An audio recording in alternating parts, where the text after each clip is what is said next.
और खबर हिसार से आ रही है, जहां पर दाता गांव में लॉकडाउन का विरोध कर रहे हैं ग्रामीण। दरअसल पुलिस के अधिकारी वहां पर पहुंचे थे फ्लैग मार्च के लिए, लेकिन ग्रामीणों ने बहिष्कार कर दिया, उन्हें रोक दिया। ग्रामीणों ने लॉकडाउन से इनकार कर दिया है। मामला हिसार के दाता गांव का है। फ्लैग मार्च करने पहुंचे पुलिस अधिकारी वहां से वापस लौटे हैं।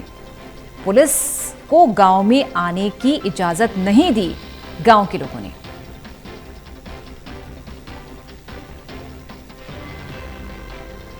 महेश हमारे साथ, हमारे सहयोगी महेश, ये बताएं कि संक्रमण की चेन तोड़ने के लिए लॉकडाउन जरूरी है, लेकिन ग्रामीण क्यों विरोध कर रहे हैं? देखिए, असहयोग आंदोलन इस पूरे विरोध को नाम दिया गया है। ग्रामीण साथ ही बात कर रहे हैं कि जिस तरीके से हिसार की घटना सामने आई, उसमें मुख्यमंत्री काफी भीड़ के साथ कार्यक्रम में मौजूद नजर आए। तो ऐसे में पुलिस की तरफ से एक समझौता दरअसल किया गया था। रात में आईजी के घर को घेरने का काम आंदोलनकारी किसानों की तरफ से किया गया था। उसके बाद आंदोलनकारी किसान नेताओं के साथ एक समझौता किया गया था, जिसमें कहा गया था कि पुलिस की तरफ से कोई भी एफआईआर हिसार की घटना को लेकर दर्ज नहीं की जाएगी। लेकिन बाद में पुलिस की तरफ से धोखा दिया गया और एफआईआर किसानों के खिलाफ दर्ज कर ली गई।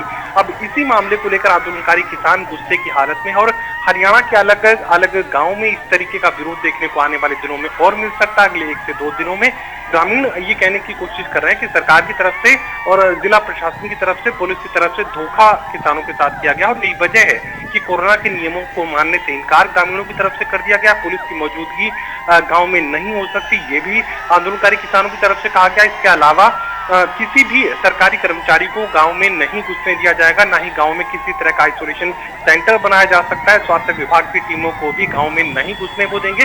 तो साफ तौर से कोई भी सरकारी कर्मचारी डाटा गांव के अंदर दाखिल नहीं हो सकता।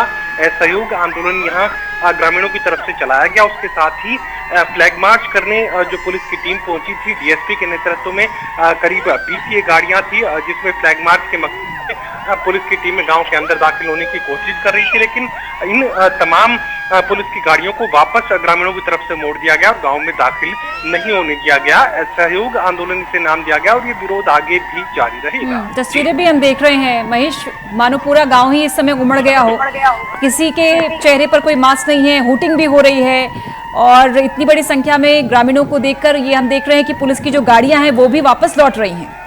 देखिए पूजा, साफ तौर से बात कही जा सकती है, जैसा मैं जानकारी दे रहा था कि न सिर्फ हिसार जिले का डाटा गांव बल्कि मसूदपुर गांव, इसके अलावा माजरा गांव में भी इसी तरीके के हालात देखने को मिल रहे हैं। ग्रामीण साथी कह रहे हैं कि असहयोग आंदोलन वो चलाएंगे। जिस तरीके से धोखे पर उतारू जिला प्रशासन, पुलिस हो चुकी है, सरकार पर वो आरोप लगाने का काम कर रहे हैं। तो ऐसे में असहयोग आंदोलन इसे नाम दिया गया।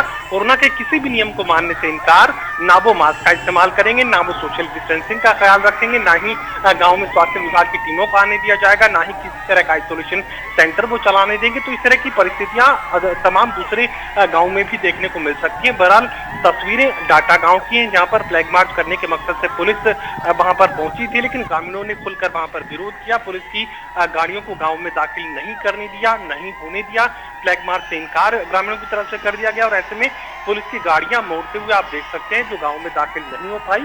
और किसी भी सरकारी कर्मचारी, चाहे वो बिजली महकमे का हो, स्वास्थ्य विभाग का हो, किसी भी सरकारी कर्मचारी को गांव में दाखिल नहीं वो होने देंगे। असहयोग आंदोलन वो आगे बढ़ाएंगे, यही बात ग्रामीणों की तरफ से महापंचायत कर कह दी गई है। जी शुक्रिया आपका महेश, खबर पर जानकारी देने के लिए। अपडेट लेते रहेंगे।